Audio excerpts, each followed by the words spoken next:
दर्शकबिन नमस्कार। कार्यक्रम स्वास्थ्य संवादमा यहाँहरूलाई स्वागत छ। म रिता लम्साल। स्वास्थ्य संवादमा हामी स्वास्थ्यसँग सम्बन्धित विषयवस्तुसँग केन्द्रित रहेर कुराकानी गर्छौं। आजको कार्यक्रममा हामी मेडिकल शिक्षासँग सम्बन्धित विषयवस्तुमा केन्द्रित रहेर कुराकानी गर्नेछौं र आज कुराकानी गर्न हामीसँग हुनुहुन्छ चिकित्सा शिक्षा आयोगका उपाध्यक्ष प्राध्यापक डाक्टर श्रीकृष्ण गिरी। डाक्टर साहबलाई हामी कार्यक्रममा स्वागत गर्छौं। कार्यक्रममा यहाँलाई स्वागत छ। धन्यवाद, नमस्कार। हजुर, चिकित्सा शिक्षा आयोगकै विस्तारको क्रम र कोरोना संक्रमणपछि भएको लकडाउन र निषेधाज्ञाले गर्दाखेरि मेडिकल शिक्षाका शैक्षिक कार्यक्रमहरू प्रभावित भएका छन्। यो प्रभावित भएको शैक्षिक कार्यक्रमहरूलाई फेरि नियमित गर्नलाई के कस्तो प्रयासहरू गर्दै हुनुहुन्छ? यो कोभिडको बेलामा शिक्षण संस्थाहरू प्रभावित भए, अध्ययन अध्यापन कुराहरू प्रभावित भए, त्यो कसरी चाहिँ अगाडि बढ्दै जानु भएको छ भन्ने सन्दर्भमा हेर्ने हो भने पठन पाठनको सन्दर्भमा जुन फिजिकली नै उपस्थित भएर कक्षामा लिनुपर्ने, अस्पतालमा बिरामीहरूलाई जाँचेर सिक्नुपर्ने स्किल नलेजको क्षेत्रमा केही असरहरू परे र त्यसको पूर्तिको निमित्त पुरा गर्नुको निमित्त भर्चुअल क्लासहरूको व्यवस्था, शिक्षण विधिमा इनोभेटिभ आइडियाहरू शिक्षण संस्थाका त्यहाँका शिक्षाविदहरू, मेडिकल शिक्षाका शिक्षाविदहरू र संसारमा अरू ठाउँमा भएका कुराहरूको सिकाइ, छिमेकी मुलुकहरूमा भएको सिकाइलाई पनि आत्मसात गर्दै पठन पाठको कुराहरू अगाडि बढ्यो। र यही सन्दर्भमा महत्त्वपूर्ण कुरा यहाँले राख्नुभएकोमा एकाडेमिक क्यालेन्डरको सन्दर्भमा भन्ने हो भने पोस्ट ग्रेजुएसनको भर्ना सम्बन्धी हाम्रो अहिले जुन भइरहेको भर्ना कार्यक्रम छ, यो हाम्रो गत जेठको दोस्रो हप्तामा निर्धारित गरेको कार्यक्रम थियो।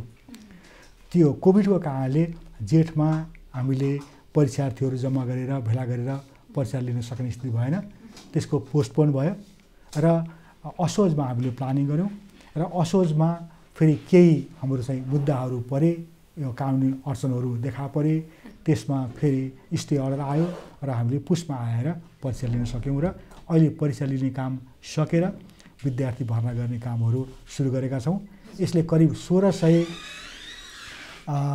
विद्यार्थीहरू शिक्षण संस्थामा भर्ना भएका छन्। विशेषज्ञ अध्ययन गर्नुको निमित्त अस्पतालमा रेजिडेन्सको रूपमा काम गर्दै अध्ययन गर्नुको निमित्त अरू क्षेत्रका पब्लिक हेल्थ, अरू ल्याबोरेटरी लगायतका विभिन्न सेक्टरमा पेसा साथसाथै काम गर्ने हिसाबले अहिले हामीले भर्नाको क्रममा छौँ र हामी अब भर्नाको अन्तिम चरणमा छौँ र आगामी चैत्रको 2 गतेदेखि हाम्रो एकाडेमिक सेसन सुरु हुन्छ। यो भएका कामहरूको महत्त्वपूर्ण कामहरू हुन्। जस्तै यो पीजीको परीक्षाको विषयमा अलिकति जोड्न चाहे। पीजीको परीक्षा लिनुभयो, लगभग सफल भयो, प्रवेश परीक्षाको प्रक्रिया, भर्ना प्रक्रिया भन्नुभएको छ, तर परीक्षाको सुरुवातमै विवाद आयो। सरकारी तर्फका चिकित्सकहरूले चाहिँ सबै विवरण ठिक भएको छ, तर वर्गीकरणको विषयमा स्वास्थ्य सेवा ऐन र नियमावलीको विषयमा चाहिँ आयोगले सही सूचना दिएन र सही मूल्याङ्कन पनि नगर्दाखेरि चाहिँ आफूहरू प्रवेश परीक्षामा पास भइसकेपछि पनि पढ्न पाएनौँ भनेर गुनासो गरिरहेछन्।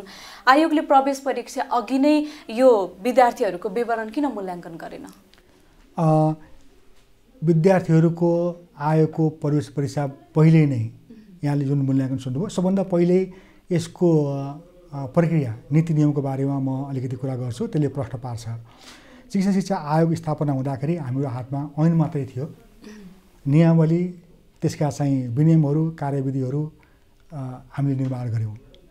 त्यसको क्रममा नियमावलीहरू बन्दाखेरि चिकित्सा शिक्षा, राष्ट्रिय चिकित्सा शिक्षा ऐन अन्तर्गतको राष्ट्रिय चिकित्सा शिक्षा नियमावली 2075 ऐन र 2076 अहिले 70 भनौँ 2070 नियमावली बन्यो। त्यो नियमावली चाहिँ आयोगको आफ्नो नियमावली हो। भनेको राष्ट्रिय चिकित्सा शिक्षा ऐन अन्तर्गतको नियमावली, अनि त्यही नियमावली अन्तर्गतका अरू चाहिँ मापदण्डहरू, अरू कार्यविधिहरू पनि निर्माण भएका छन् र आयोग त्यही ऐन र नियमावली अनुसार अगाडि बढेर परीक्षाको यो स्तरमा आइपुगेको हो। अब अरू ऐन नियमावलीहरू लागू नहुँदाखेरि हामीलाई असर पर्यो भएर भन्नुभएको कुराहरू चाहिँ यो उहाँहरूको बुझाइ अथवा काम गरेको ठाउँको अफिसको अथवा आफूले काम गरेको अन्तर्गतको ऐनको कुरा गर्नुभएको होला। तर यो चिकित्सा शिक्षा आयोग हो र यसका नियमावलीहरू छन्, यसका आफ्नै कार्यविधिहरू छन् र त्यही कार्यविधि अनुसार आजको दिनसम्म आएको हो र यो परीक्षाको सन्दर्भमा पनि त्यही विधिअनुसार उल्लेखित भएका लिखित भएका अथवा जे चाहिँ नियम छ त्यही परिधिमा बसेर परीक्षा भएका छन्। त्यसमा अरू कुनै दुविधा मान्नुपर्ने अरू कुराहरू केही छैन। आयोगले नै परीक्षा लिने भएपछि त विद्यार्थीहरूलाई आयोगको नियमको विषयमा सही सूचना दिनु, सही समयमा मूल्याङ्कन गर्नु आवश्यक होइन र? एकदमै भएको छ। यहाँले हेर्नुभयो भने सूचना निकालेको पहिलो सूचनादेखि सबै सूचनाहरूमा जे कुराहरू सब्मिट गर्नुपर्छ, जे गर्नुपर्छ, त्यसको विधि के हुन् सबै प्रष्ट पारिएको छ। यसमा चाहिँ विद्यार्थीकै गल्ती हो भनेपछि अब विद्यार्थीहरूको उहाँहरूले कुन सूचनालाई अपर्याप्त मान्नुभयो अथवा के भयो त्यो आफ्नो इन्डिभिजुअल कुरा होला। हामीले 7,776 करिब 8,000 विद्यार्थीहरूले परीक्षा दिएर अहिलेको परीक्षामा उत्तीर्ण हुनुभएको छ र 1,600 विद्यार्थीहरू भर्ना हुनुभएको छ। तीमध्ये कतिले केही नबुझेर असिलो परेको हुनसक्छ होइन। त्यो बुझ्नको लागि उहाँहरूले गर्ने प्रयास कति गर्नुभयो, आयोगले गर्ने प्रयास कति गर्यो, त्यो आफ्नो ठाउँमा कुनै सीमित हिसाबले भएको हुनसक्छ। तर तिनीहरू आजको दिनमा हाम्रो वेबसाइटमा यहाँहरूलाई पनि अनुरोध गर्छु, यहाँहरूले सोधेको प्रश्न खोजेको कुराहरू आयोगको वेबसाइटमा क्लियरली छैन भने यहाँहरूले सुझाव दिनुभयो भने हामी त्यो कुरा प्रश्न पार्छौँ। तर त्यसमा दुविधा हुनुपर्ने कुरा त्यति छ जस्तो मलाई लाग्दैन। हजुर, यो दुविधा नभएको भए स्वास्थ्य मन्त्रालयले यो आयोगले जुन पिजी परीक्षाको नतिजा सार्वजनिक गर्यो त्यसपछि विद्यार्थीहरूलाई सूचना नै जारी गरेर खोजिरहेको थियो, यो किन भयो त? यो अनि अर्को आरोप पनि छ स्वास्थ्य मन्त्रालयले चाहिँ के भन्छ भने आयोगले चाहिँ प्रवेश परीक्षा र यो विद्यार्थी भर्ना प्रक्रियामा चाहिँ स्वास्थ्य मन्त्रालयसँग कुनै समन्वय नै गरेन, त्यही भएर हामी विद्यार्थी खोजिरहेछौँ भन्दै थियो। यो स्वास्थ्य मन्त्रालयसँग चाहिँ किन समन्वय नै गर्नु? विद्यार्थी खोजिरहेको कुरा मैले तपाईँको प्रश्न अनुसार बुझिनँ। विद्यार्थी अरूले खोज्ने होइन, विद्यार्थी आयोगले खोज्ने हो। आयोगले विद्यार्थी खोजेर भर्ना गर्ने लेभलसम्म परीक्षा लिएर विश्वविद्यालय प्रतिष्ठान र शिक्षण संस्थाको गेटभित्रसम्म पुर्याइने काम आयोगको हो। विद्यार्थी खोज्ने काम त हामीले गरेका छौँ। अरूले किन खोज्यो जानकारी भएन। विद्यार्थीको परीक्षा लिएर उनीहरूको चाहिँ मेरिट लिस्ट बनाएर उनीहरूको चाहिँ मेरिटको आधारमा जुन सिस्टम छ म्याचिङ गरेर धेरै नम्बर ल्याउने वैधताको आधारमा भर्ना गर्न रिकमेन्ड गरेर विश्वविद्यालयमा भर्ना गर्ने तहसम्म पुर्याउने काम आएको हो। सम्बन्धित आफूले काम गर्ने इम्प्लोयर जागिर दिने संस्था भनौँ सामान्य हिसाबले त्यसले बिदा दिने कि नदिने कि सबै कामहरूको पाटोमा आयोग प्रवेश गर्दैन। त्यो चाहिँ इम्प्लोइ र इम्प्लोयरको बिचमा धेरै होलान्, कोही कुनै हस्पिटलमा काम गरेका होलान्, के होलान्। त्यस कारणले आफ्नो क्षेत्रमा आयोग प्रष्ट छ। अब अरू क्षेत्रमा अरू किन कन्फ्युज हुनुभएको छ त्यो उहाँहरूलाई सोध्नुभयो भने प्रष्ट होला। किन अध्ययन विधा स्वास्थ्य मन्त्रालयको अध्ययन विधा स्वीकृति गर्ने काम आयोगको होइन। भनेपछि विद्यार्थी भर्ना प्रक्रिया यो परीक्षाको प्रक्रियामा स्वास्थ्य मन्त्रालयसँग आगामी दिनमा पनि कुनै समन्वय हुँदैन। परीक्षाको जाँचको कुरा म्याचिङ सिस्टमको बारेमा यसमा कसैको पनि म्यानुअल अथवा यहीँ पनि आयोगमै पनि कुनै व्यक्तिको कुनै त्यसमा भूमिका छैन। त्यो एउटा सिस्टमले नै म्याचिङ गर्ने भएको हुनाले त्यो म्याचिङ गर्ने सबैभन्दा ठुलो भूमिका छ भने त्यो क्यान्डिडेटको छ। विद्यार्थीले आफूले चाहेको शिक्षण संस्था र आफ्नो विषयलाई अनलाइन मार्फत भर्ने हो र आफूले पाएको बढी आएको अङ्कको आधारमा सेलेक्सन हुने हो। त्यो पनि सफ्टवेयरले नै गर्ने हो र त्यसमा चाहिँ कुनै यो म्याचिङको सिस्टममा प्रवेश गरिसकेपछि विद्यार्थी आफैले चुज गरेको शिक्षण संस्था र विषय छनौट भएर मेरिटको आधारमा त्यसको चाहिँ नाम निस्कन्छ। त्यस कारणले त्यहाँ चाहिँ समन्वयको भूमिका अथवा कुनै व्यक्तिको भूमिका म्याचिङमा छैन। केही समय अगाडि चाहिँ मेडिकल शिक्षाको शुल्क चाहिँ वृद्धि गर्ने भनेर कुरा आयो। यो प्रधानमन्त्री समक्ष नै आयोगले शुल्क बढाउने प्रस्ताव लगेको भन्ने कुरा पनि बाहिर आएको थियो, तर त्यो प्रस्ताव चाहिँ अस्वीकृत भयो भन्ने कुरा पनि आइरहेको छ। एकातर्फ सर्वसुलभ शिक्षाको कुरा गर्ने, अर्कोतर्फ शुल्क बढाउने प्रस्ताव किन? यो प्रश्न पनि धेरै महत्त्वपूर्ण गर्नुभयो। शुल्क चाहिँ बढाउने अथवा घटाउने भन्ने कुराहरू सन्दर्भको हिसाबले हेर्ने हो भने शुल्क सधैँ बढ्छ भन्ने पनि हुँदैन, शुल्क सधैँ घट्छ भन्ने पनि हुँदैन। शुल्क चाहिँ वैज्ञानिक शुल्क निर्धारण गर्नुपर्छ। त्यस कारणले अब ती कुराहरूलाई मध्यनजर गर्दै योभन्दा पहिलाको चिकित्सा शिक्षा आयोगले शुल्क सम्बन्धीमा मूल्याङ्कन गर्नको लागि एउटा टास्क फोर्स बनाएको थियो। ऐनमै के व्यवस्था छ भने चिकित्सा शिक्षा आयोगले हरेक वर्ष प्रत्येक वर्ष यो विभिन्न विधा र तहको शिक्षण शुल्क निर्धारण गर्नेछ भनेर उल्लेख भएको हुनाले त्यो ऐनकै प्रावधान अनुसार हरेक वर्ष नै शुल्कको पुनर्मूल्याङ्कन हुन्छ। अहिले पनि त्यही पुनर्मूल्याङ्कनको सन्दर्भमा जुन शुल्कहरूको बारेमा छलफल भयो आयोगले अहिले चाहिँ शुल्क निर्धारण गरेको छ।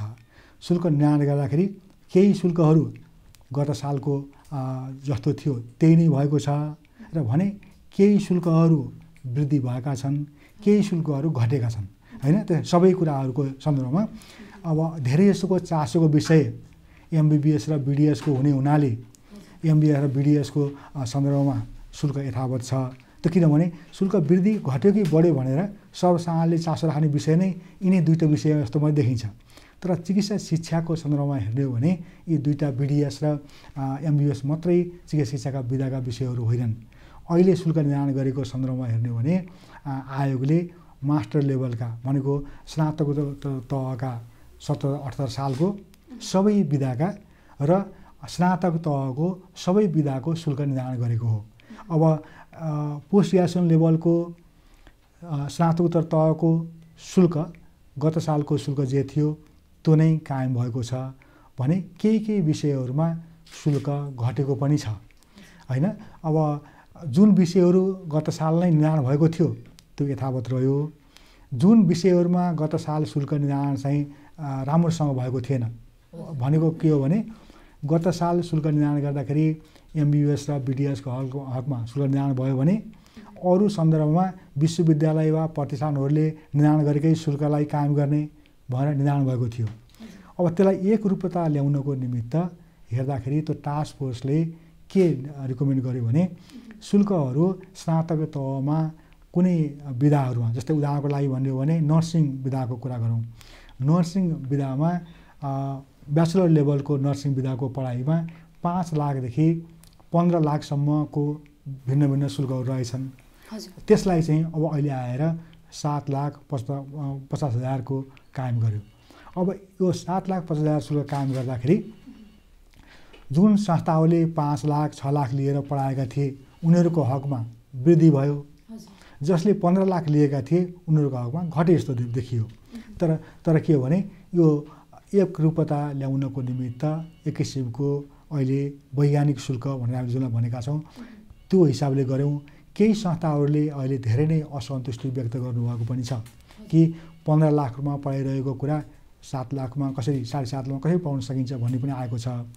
तर आयोगको जुन निर्णय भयो त्यसले सम्पूर्ण विषयवस्तुलाई हेरिकन गरेको छ र यदि कुनै विषयवस्तुहरूमा त्यति वैज्ञानिकता त्यति साइन्टिफिक हिसाबले शुल्क निर्धारण हुन सकेको रहेनछ भने अब आगामी वर्षको शुल्क निर्धारणमा फेरि यसमा चाहिँ पुनर्विचार पनि हुनसक्छ, हुन सक्दैन भन्ने होइन।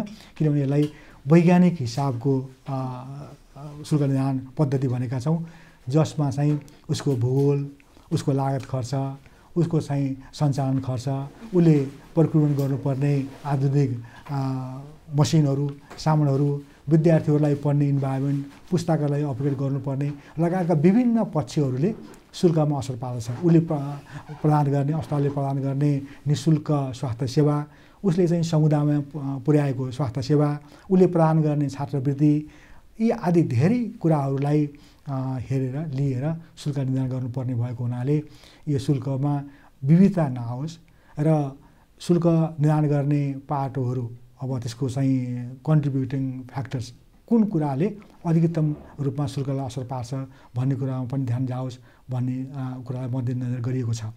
तीमध्ये अस्पताल पनि एउटा हो जुन जसले इन्कम पनि गर्छ। तर अहिले कोभिडको बेलामा अस्पतालहरूमा बिरामीको सेवा प्रभावित भएको हुनाले अस्पतालको आय कमजोर भयो र त्यो अस्पतालको आम्दानीमा कम्ती हुँदाखेरि पनि स्टाफहरू, फ्याकल्टीहरू र खर्च चाहिँ उति नै भएको हुनाले हामीलाई चाहिँ सञ्चालनमा धेरै बाधा पर्यो, गाह्रो पर्यो। त्यस कारणले शुल्कमा कम भयो भन्ने गुनासाहरू आइरहेकै छन्। तर अहिलेको सन्दर्भमा त्यो खालको मर्का त्यो शिक्षण संस्थाहरू, मेडिकल एजुकेसनका शिक्षण संस्थालाई मात्रै होइन, अहिले आर्थिक रूपमा हरेक सेक्टरमा परेको छ। अहिले कोभिडले गर्दाखेरि नेपाल मात्रै होइन विश्व नै प्रभावित भएर अर्थतन्त्रमा असर पारेको छ। त्यसकारण यो वर्षको अवस्थामा हामीले सहेर यसलाई मेन्टेन गरेर अगाडि लानुपर्नेछ। आगामी दिनहरूमा अहिले परेका आर्थिक बोझहरूलाई रिकभरी गर्दै जानुपर्ने स्थिति छ। त्यो रिकभरी हुन्छ भन्ने हामी विश्वास गर्छौँ। चिकित्सा शिक्षा ऐनमा नै मेडिकल शिक्षालाई चाहिँ अब सर्वसुलभ बनाउने भनेर मेडिकल कलेजहरूलाई चाहिँ 10 वर्षभित्र गैर नाफामूलक बनाउने भनिएको छ। तर त्यो आधारमा त शुल्क त झन् घट्दै जानुपर्ने होइन, यो बढ्दै जानु त आयोग नै आफै मेडिकल कलेजहरूलाई चाहिँ झन् नाफामूलक बनाउनतर्फ केन्द्रित भएको देखिन्छ। शुल्क वृद्धि भनेको र घट्नु भनेको चाहिँ र नाफा भन्ने कुरा अलिक फरक कुरा हो। लागत बढ्यो भने मूल्य बढ्ने भयो नि होइन। त्यस कारण चाहिँ त्यो लागत धेरै देखिँदैमा नाफा हुन्छ भन्ने पनि छैन र लागत घट्दैमा नाफा हुँदैन भन्ने पनि छैन। जुन संस्थाहरूले राम्रोसँग अस्पतालको सेवा प्रदान गर्न सकेका छन्, अस्पतालको खर्च बिरामीको सेवा मार्फत त्यसको चाहिँ रिकभर गर्न सकेका छन् र सम्पूर्ण खर्चहरू विद्यार्थीको फीमा मात्रै लोड दिनु परेको छैन, तिनीहरूले थोरै विद्यार्थीको शुल्क लिएर पनि पठन गर्न सक्ने अवस्था छ भने जसको आम्दानीको स्रोत विद्यार्थीहरूमै धेरै भर पर्नुपर्ने स्थिति छ, त्यसले चाहिँ विद्यार्थीको फी वृद्धि गर्न चाहेको अवस्था देखिन्छ, खास गरी मेडिकल कलेजहरूको सन्दर्भमा। अबको दिनहरूमा के गर्न जरुरी छ भने अस्पताल सञ्चालन गर्दाखेरि अस्पताल सञ्चालनको लोड चाहिँ विद्यार्थीको फीमा कम पार्दै लानुपर्छ, सेवालाई विस्तार गर्दै जानुपर्छ, सेवाको गुणस्तरीयता वृद्धि गर्दै जानुपर्छ, जसले गर्दाखेरि शुल्कमा लोड कम पर्दछ। त्यस कारण विद्यार्थीबाट आएको पैसाले नै सम्पूर्ण चलाउँछु भन्ने हिसाबले जाँदाखेरि क्वालिटी पनि कम्प्रोमाइज हुन्छ। किनभने अस्पताल राम्रो सञ्चालन भयो भने चिकित्सा शिक्षाका खास गरी नर्सिङ, मेडिकल, डेन्टल लगायतका जुन अस्पतालमा गएर एक्सपोज हुनुपर्ने हुन्छ, जसमा चाहिँ स्किल नलेज अस्पतालमा गएर सिक्नुपर्ने हुन्छ, त्यसको अस्पतालको गुणस्तर वृद्धि हुनु जरुरी छ। अस्पतालको गुणस्तर र सेवा वृद्धि हुँदाखेरि आम्दानी पनि बढ्छ। त्यस कारण यी सबै कुराहरू आगामी दिनहरूमा राम्रो हुनेछन् भन्ने हामी आशा गरौँ। किनभने विगतको 1 वर्ष हामीलाई साह्रै सङ्कटको बेला पर्यो। पेन्डेमिक, यो महामारी कोभिड-19को कारणले अस्पतालहरूमा सेवाको कुराहरू घट्यो र आम्दानीको स्रोत पनि घटेको छ। त्यसलाई मात्रै ध्यानमा राखेर विद्यार्थीलाई लोड पार्नु उचित हुँदैन। अहिलेलाई हामीले यो असिलोलाई व्यवस्थापन गर्दै आगामी दिनहरूमा त्यसलाई रिकभर गर्नुपर्छ। र अर्को कुरा रिकभर गर्ने भने वास्तविकता रिकभर भनेको सेवा विस्तार गर्ने हो, गुणस्तरीय सेवा गर्ने हो, धेरैजनालाई सेवा दिएर थोरै चार्ज गरेर धेरैको सेवा दिने हो, न कि थोरैलाई धेरै चार्ज गरेर होइन। एउटा पाटो त्यो। अर्को विस्तार भनेको के हो भने उनीहरूको क्षेत्र पनि विस्तार, सेवाका क्षेत्रहरू पनि विस्तार। अहिले चाहिँ अस्पतालमा मात्रै टिचिङ हस्पिटलमा मात्रै छ भने त्यसले अब आफ्नो टिचिङ डिस्ट्रिक्ट, कम्युनिटी, अरू सेक्टरतिर पनि सेवा विस्तार गर्नु पर्यो। त्यो विस्तारले दुईटा फाइदा गर्छ। एउटा चाहिँ आफ्नो विस्तारले रेफरल बढाउँछ, जिल्लातिर पनि शिक्षण संस्थाहरूका आफ्ना सेवा केन्द्रहरू बन्यो भने त्यहाँबाट रेफर हुँदाखेरि टिचिङ हस्पिटलमा रेफरबाट आउँछन्, त्यसले पनि बिरामी नै वृद्धि गर्छ। अर्को चाहिँ आफ्ना विद्यार्थीहरूलाई राम्रोसँग प्र्याक्टिकल टिचिङ लर्निङ एक्टिभिटीहरूमा त्यो क्षेत्रमा लगेर पढाउन सकिने भयो, जसले गर्दाखेरि विद्यार्थीहरूको आकर्षण पनि राम्रो हुने भयो होइन। अब अरू विधाहरू पनि अरू थप्न सक्ने भए, मेडिकल थियो भने नर्सिङ अथवा पब्लिक हेल्थ सेक्टर अथवा ल्याबोरेटरी अथवा डेन्टल, त्यसका चाहिँ विधाहरू पनि थप्दाखेरि क्षमता वृद्धि गर्यो भने कस्ट त्यसले पनि बियर गर्छ, त्यो क्षेत्र पनि गर्छ। र यहाँले अहिले भन्नुभएको चाहिँ 10 वर्ष पछाडि यसलाई चाहिँ अब सेवामूलक बनाउने, अहिलेलाई शुल्क घटाउँदै लानुपर्ने होइन र भन्नुभयो नि। शुल्क भनेको पैसा कम लिएर विद्यार्थी भर्ना, पैसा नलिएर उपचार गर्ने भनेको त्यो पैसाको कसले तिर्छ त? कसैले पैसा दिएर नै पैसाको कम्प्रोमाइज हुन्छ। भोलि अहिले निःशुल्क सेवा जुन हामीले भनेका छौँ, पिजीको लागि जुन निःशुल्क पढाइ भनेका छौँ अथवा 75% छात्रवृत्तिलाई निःशुल्क भनेका छौँ, त्यसको पे कसले गरेको छ? त्यसको पे त नेपाल सरकारले गरेको छ। अहिले मैले यहाँलाई भने 38-40 करोड रुपियाँ हामीले पढाएको बापत छात्रवृत्तिलाई दियौँ भन्यो। त्यो दियौँ कसले? नेपाल सरकारले दियो। अनि निःशुल्क पढ्न पाए विद्यार्थीहरूले, त्यो निःशुल्क कसले दिएर पाए? त्यसको कस्ट कसले बियर गर्यो? नेपाल सरकारले बियर गर्यो। त्यसकारण नै त्यो चाहिँ निःशुल्क समेत भयो। त्यहाँ कसैले शुल्क बियर नगरिदिएर निःशुल्क हुँदैन हैन। यो कुरा हामीले जस्तै विद्यार्थीले नै प्रत्यक्ष तिर्नुपर्ने शुल्क बढी हुँदै गयो भने त स्वास्थ्य सेवा सर्वसुलभ कसरी हुन्छ र उनीहरूले त एक समयमा पढ्दाखेरि नि एमबीबीएस एमडी गर्दा नि 50 लाख 60 लाखसम्म खर्च गर्नु पर्यो भने त पढाइसकेपछि उनीहरूले त त्यो खर्च उठाउनतर्फ लाग्ला नि। दुईटा क्षेत्रमा बाँडियो। हजुर। एउटा छात्रवृत्तिमा पढ्ने, अर्को पैसा तिरेर पढ्ने। हजुर। छात्रवृत्तिमा पढ्ने निःशुल्क पढ्ने, तर निःशुल्क कसरी निःशुल्क भयो? नेपाल सरकारले तिर्दिएर निःशुल्क भयो। अब शुल्क तिर्ने कसले तिर्ने भयो? उहाँको प्यारेन्ट्सहरूले तिर्नु भयो। कसैले तिर्नु पर्यो र मात्रै उसले पढ्न सकेको हो नि। त्यस कारणले रियल कस्ट कति पर्छ त भन्ने थाहा नभइकन रियल कस्टको बराबरको इन्भेस्टमेन्ट गरेन अथवा अहिले भनौँ सरकारी संस्थालाई सरकारले नै विद्यार्थीलाई पढाए बापतको ग्रान्ट दिएन भने उसले त्यहाँ पढाउनै सक्दैन। उसले आफ्नो फ्याकल्टीहरूलाई आफ्नो संस्थालाई सञ्चालन गर्नको लागि आफ्नो इक्विपमेन्टहरू अपग्रेड गर्नलाई आफ्नो भौतिक साधनहरूलाई विस्तार गर्नलाई पैसा दिनुपर्ने हुन्छ। कति दिनुपर्छ भन्ने कुराको निर्धारण शुल्क कति लाग्छ पर हेड पर युनिट कस्ट त्यसको मूल्याङ्कन गर्ने आयोगले विद्यार्थीको हैसियतमा आयोगले गर्दछ। त्यस कारण चाहिँ हामीले एकतर्फी रूपमा हेरेर शुल्क नलिँदाखेरि चाहिँ सित्तीमा पढाइ हुन्छ भन्ने खालको जुन हामी सोचेका छौँ नि, शुल्क नलिएर पनि सित्तीमा पढाइ हुँदैन। त्यो चाहिँ सित्तीमा बनेको कुरा के हो भने राज्यले पैसा तिर्दिएर सित्तीमा भएको हो अथवा यो चाहिँ छात्रवृत्तिकोले निःशुल्क पढ्न पाएको भनेको त्यसको कस्ट त्यति नै हो। त्यो बापत उनीहरूले विद्यार्थीहरूले कसरी पे गर्छन् त सरकारलाई भन्दाखेरि उनीहरूले पढ्दाखेरिको अवधिमा जुन छात्रवृत्ति पाए त्यसको लागि बोन्ड गर्छन् र त्यो बोन्ड गरे बापत नेपाल सरकारमा सेवा गर्छन् जुन कम्पलसरी छ।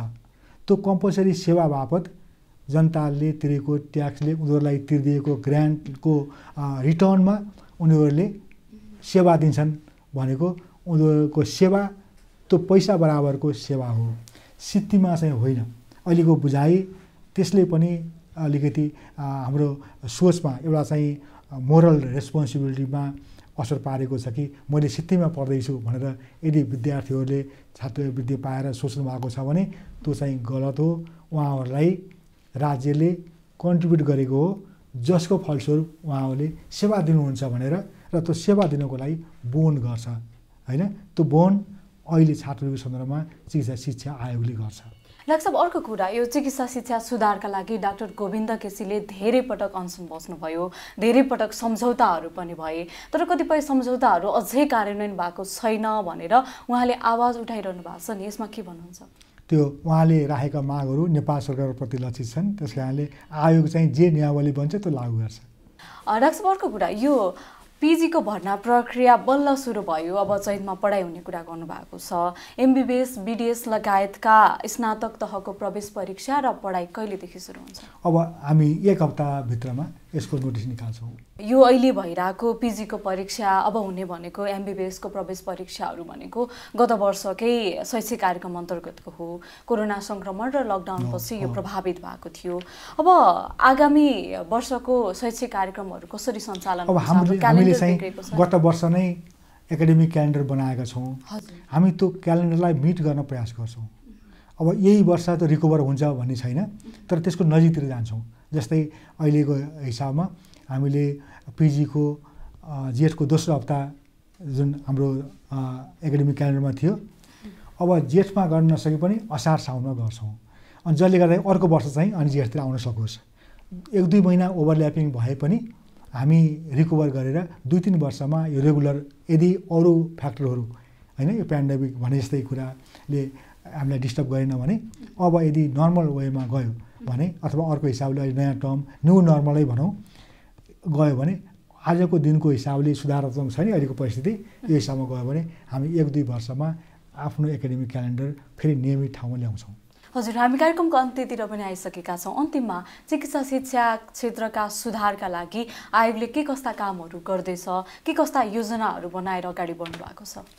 अब यसमा आयोगको यो सुरुवाती भएको हुनाले यसको भौतिक, यसको ह्युमन रिसोर्सेस मानव संसाधन, यसका एकाडेमिक प्रोग्रामहरू होइन यसका कार्यक्रमहरू यी सबै कुराहरू व्यवस्थित रूपमा अगाडि बढाएको छ।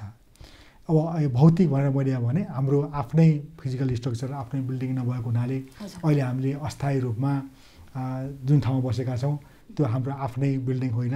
हामीले यो गत हप्ता मात्रै आफ्नो बिल्डिङको लागि सानो प्रिफ्याबको बिल्डिङ बनाउनलाई शिलान्यास गऱ्यौँ। अहिले अन्डर कन्स्ट्रक्सन छ र त्यो हामीलाई पर्याप्त हुँदैन। हामी मास्टर प्लान बनाएर आगामी दिनमा कन्क्रिट बिल्डिङको लागि नै योजना बनाइरहेका छौँ। त्यो समय लाग्ने भएको हुनाले बेसिकल्ली अहिले फिजिकल स्ट्रक्चर निर्माण गरेर भौतिक सुविधा सम्पन्न गर्नुभन्दा पनि चिकित्सा शिक्षामा देखा परेका व्यतिथिहरूलाई यथासम्भव छिटो स्थितिमा ल्याउनको लागि कार्यक्रम कार्यान्वयन गर्नमा एकदमै लागि परेका छौँ। त्यस कारणले गर्दाखेरि हामीले फिजिकल स्ट्रक्चरलाई बनाउनेतिर धेरै ध्यान नदिकन कार्यक्रममा लागेका छौँ। तर फिजिकल स्ट्रक्चर पनि आएको छ। ह्युमन रिसोर्सको सन्दर्भमा आयोग चाहिँ यो नयाँ प्रकृतिको संस्था हो चिकित्सा शिक्षा आयोग। यसमा विशिष्ट प्रकृतिका कामहरू हुन्छन्। जस्तै उदाहरणको लागि यहाँले एक्जामको कुरा गऱ्यौँ, मोनिटरिङ कुरा, इन्स्पेक्सनको कुराहरू, एक्रिडेसनको कुराहरू, शिक्षण संस्थाहरूको उनीहरूको भौतिक शैक्षिक कार्यक्रम उनीहरूको क्षमता क्वालिटी सबै हेरिकन हामी उनीहरूलाई प्रत्यायन गर्छौँ, एक्रिडेट गर्छौँ कुन लेभलको शिक्षण संस्था हो भनेर। अब अहिले हेर्नुभयो भने सबै विधा र सबै तहको नियमनकारी भूमिका निर्वाह गर्ने काम आएको छ देशभरको हिसाबले। आज हामीले एउटा परीक्षा जुन दियौँ त्यो देशभरिको लागि थियो भने जस्तै सबै खालको कुराहरू यो देशभरको लागि नै यसले लागू गर्छ। त्यो गर्नको लागि हामीलाई ह्युमन रिसोर्सको अहिले कमी छ। हामी संरचनातिर लागेका छौँ। गत वर्ष हामीले प्रपोज गरेका थियौँ नेपाल सरकारलाई यो सङ्गठन संरचना ह्युमन रिसोर्सको हिसाबले। तर कोभिड-19को कारणले महामारीको कारणले गर्दाखेरि आर्थिक हिसाबले बढ्नुपर्ने खालको कामहरू सङ्गठन संरचनाका कुराहरू यो दरबन्दीहरू बढाउने कामहरू नगर्ने भनेको हुनाले अहिले हामीले उपलब्ध भएको नेपाल सरकारबाट उपलब्ध भएका जनशक्तिबाट हामी कामहरू गरिरहेका छौँ। तर हामी दीर्घकालीन रूपमा त्यसको विस्तार गर्ने पक्षमा छौँ। त्यो विस्तार गर्ने काममा पनि हामी लाग्यौँ। अब आयो एकाडेमिक प्रोग्रामहरू। एकाडेमिक परीक्षा मेरो मध्येको एउटा एकाडेमिक प्रोग्राम हो।